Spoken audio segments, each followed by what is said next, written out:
If you've been struggling to get your budget working, then this is a video for you because we're going to be talking about the 10 reasons why your budget might be blowing up every month.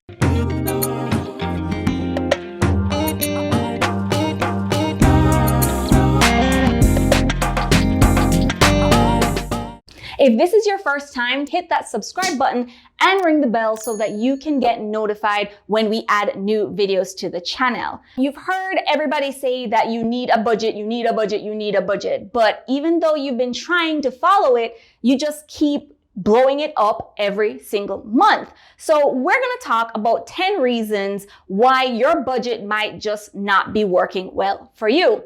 And the first one is that you might be too aggressive with your budget, or you might be unrealistic with your budget. So what happens is that when we decide that we want to take control of our money and we want to make big money moves with a budget, a lot of times we can get so excited that we end up putting in unrealistic things. So if you know that you normally eat out a lot and you normally go to the grocery store as well, and you're spending $1,000 a month on your grocery bill, it might not be a good idea for the first time you're doing a budget to drop your grocery bill down to $100. When you are starting to do a budget, if you want to be successful, the key is for you to be able to remain in line with what your current usage is and then work from there. So it's a much better idea for you to look at what your current usage is for eating out or groceries or whatever other expenses you have on your list, and then taper it down over time. So maybe you might spend 25% less at the grocery store,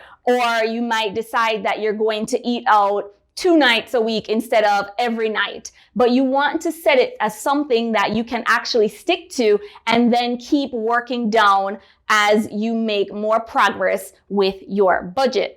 Number 2, the other thing that you might be doing is right in line with number 1, but a little bit different. So you might be budgeting for the fake you instead of the real you. So when you start exercising and you start trying to get healthier, a lot of times we like to think, yeah, I'm going to go to the gym every single day and, I'm going to put in a 2-hour workout every day. And then what happens is that you don't do any of that. Or you decide that you're going to bring lunch to work every single day when you know that you can't stand leftovers and you don't want to pack a PB&J sandwich.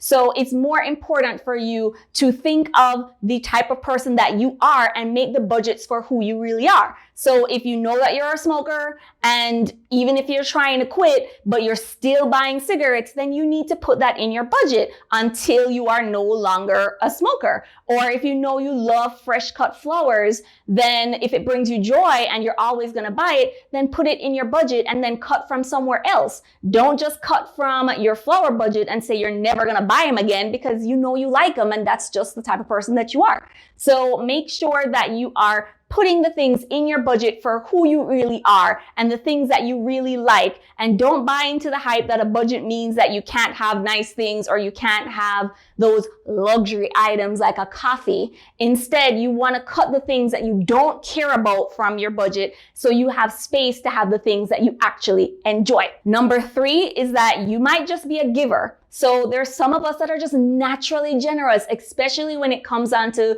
your children or your family or even some of your close friends. So you might have no problem avoiding the mall and not going shopping and not buying stuff for yourself. But when it comes on to buying things for your friends or your family, you just can't avoid it. And I know how that is. I am exactly like that when it comes on to my kids. But when you're doing a budget, it's so important for you to be able to factor that in. So you have a specific amount that you set aside that say, hey, I'm going to use these funds to give to folks, or funds that are set aside for tithing or whatever you want to do.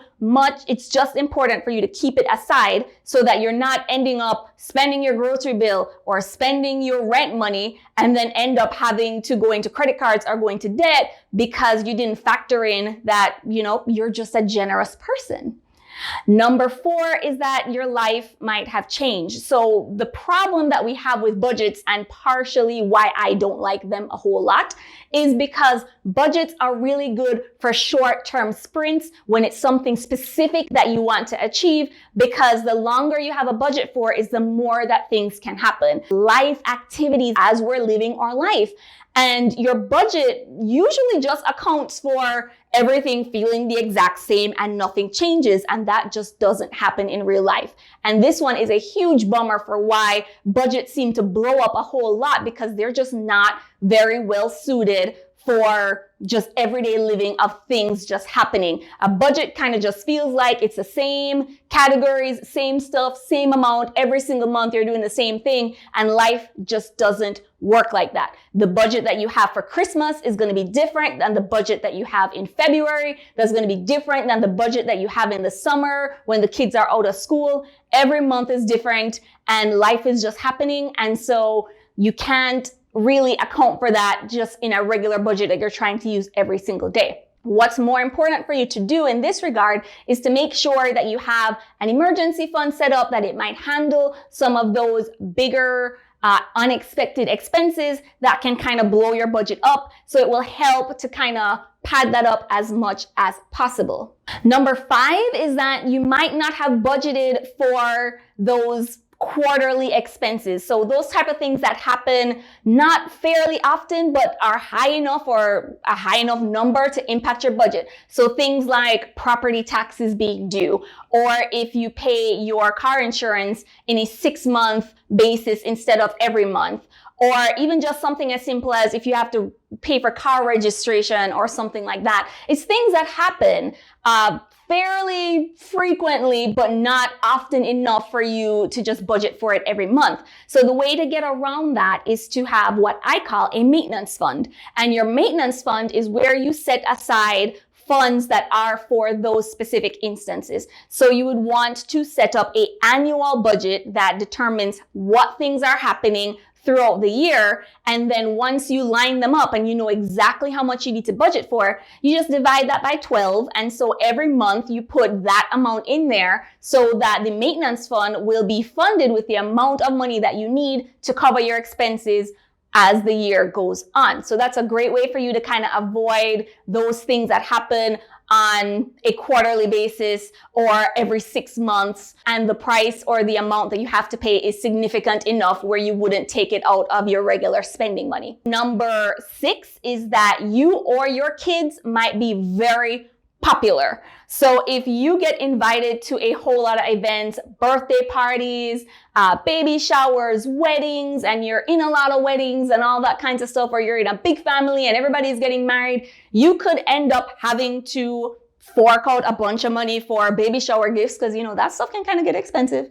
Or being in people's weddings when you have to buy the dress, buy the shoes, and then buy a gift and all those things. If you're not factoring in that there are all these events that are coming up on a regular basis, it will absolutely blow your budget out of the water. So the best way for you to kind of handle that is to think ahead and try and be as selective as you can with the events that you're able to attend. Or you might need to have a separate fund or a separate budget for that. If you know, especially if you're in that age, you know the one I'm talking about, where all your friends are getting married and, you know, having kids and stuff like that. If you don't want to miss out on these really great once in a lifetime type of activities, then you will want to set aside separate funds for those. Number 7 is that you made your budget too complicated. So this is another thing that a lot of us don't like about budgets, is that there can be so many categories, like eating out category and eating in category and, you know, grocery category. And if I go to lunch, does that count as eating out, or does that count in my lunch category?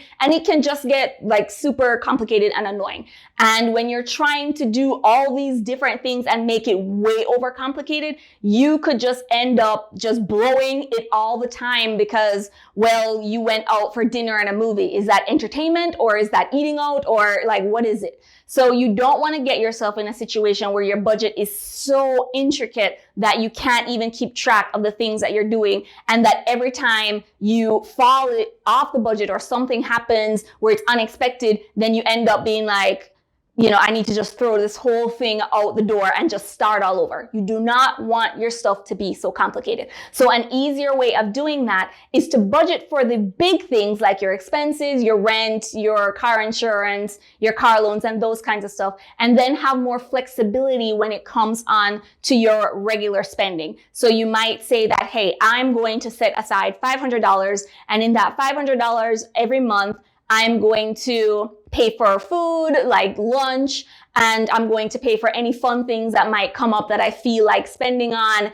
And I'm not going to give myself a specific category for either of those two. So if this month you want to spend $400 on fun stuff and $100 on food, you could do that. So it's much easier for you to just create a system where the important things are structured and then give yourself more leeway for the things that are not that critical. Number 8 might be that you are just missing some categories. So you might not remember that your food budget needs to be a certain amount, or you might not think that I need to set aside a specific expense for my gym membership or, some other subscription. So when you come to that stage where it might be that you're just forgetting stuff, the best way to tackle that problem is to go through your statements. So when you decide that you are making a budget, you do want to check on your bank account statement so you can see where you have been spending right now. And then you also want to check on your credit card statements, because if you have expenses that are hiding in your credit cards, then if you only look in a bank account, you're not going to see them. So you want to be able to look at your bank accounts and look at your credit cards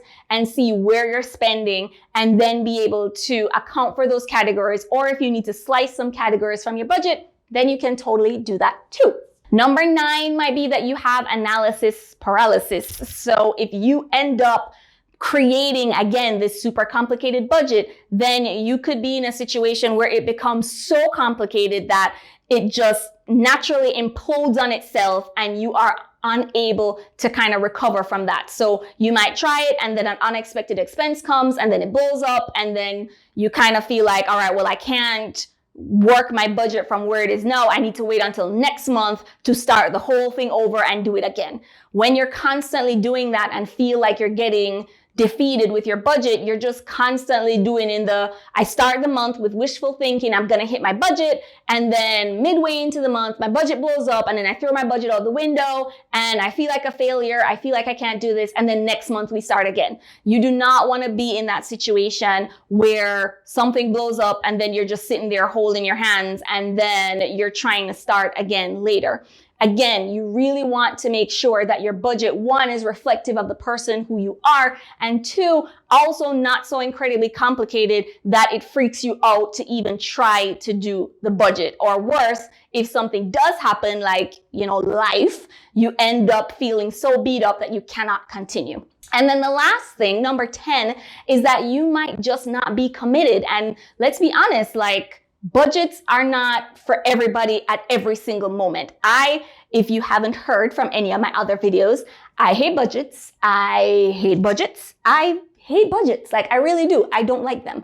And part of the reason is because trying to use a budget for everyday living on a long-term scale is just setting yourself up for a major disaster. Now, I still use budgets because on a very short-term basis, they're really good if you are committed to them. But if you're kind of in the stage where you're like, I'm not really sure, I don't really know what I'm doing, and I don't really feel like I'm kind of in it, then, even starting a budget is just going to be a pain. So again, number 10, you have to be committed if you're willing to use a budget. If you don't feel like you're committed to this process and you're not committed to having to do the budget, the rigorousness that is required for it, then it's just not for you. And that's perfectly okay. There's other things that you can do. In fact, I actually recommend that folks use a spending plan as they are moving through for long-term type activities. And then you hop in and use a budget when you need it, and you hop out and don't use it when you don't. So those are my top 10 reasons for why your budget might be blowing up, and some of the things that you can do to kind of help to avoid those. So if you like the video, go ahead and give me the thumbs up so I can know that these are the type of videos that you want to hear about, and then I can give those to you. And if you haven't done it already, then subscribe and hit the bell so that you can get notified when we add more videos to the channel to help you master your money and transform your life.